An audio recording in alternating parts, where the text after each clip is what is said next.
10 noong 1971, namatay ang itinuturing na public enemy number 1 ng lalawigan ng Cavite na si Leonardo Manesio alias Nardong Putik sa edad na 47.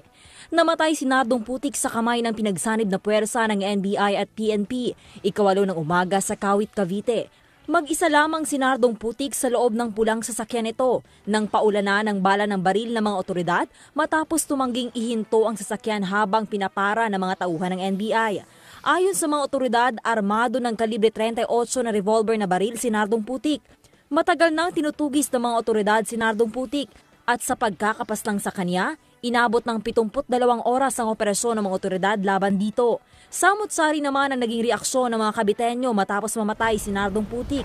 Ilang buwan matapos makatakas sa bilibid sa Muntinlupa, muling ipinagpatuloy ni Nardong Putik ang operasyon sa Cavite. Inilarawan bilang Robin Hood ng mga taga-suporta si Nardong Putik. May isang malambot na puso at matulungin sa mga kapuspalad. Maging ang ilang opisyal ng lalawigan ng Cavite noon, kinikilala si Nardong Putik dahil sa pagtulong nito sa pagsugpo sa iba't ibang mga krimen, kabilang na ang nakawan, panghahalay at ilang mga krimen sa ilang kalapit na lugar.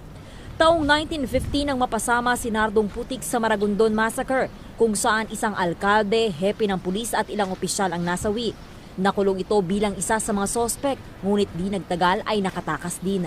Sa panahong din yon nang madawit din ang grupong kinabibilangan ni Nardong Putik nang magkaroon ng inkwentro sa pagitan ng grupo nito at ng mga pulis noong kasagsagan ng halalan taong 1957.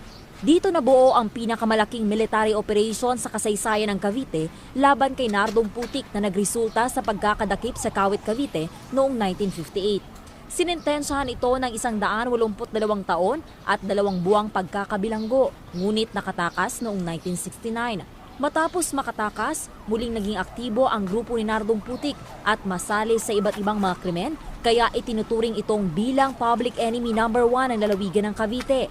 Isang taon matapos mapaslang, isinapelikula ang buhay ni Nardong Putik ng kababayan nitong aktor na si Ramon Revilla. Pumatok sa takilya ang nasabing pelikula at mas lalo pang nakilala si Revilla sa larangan ng pag-arte na siyang naging daan din sa pagpasok nito sa mundo ng politika.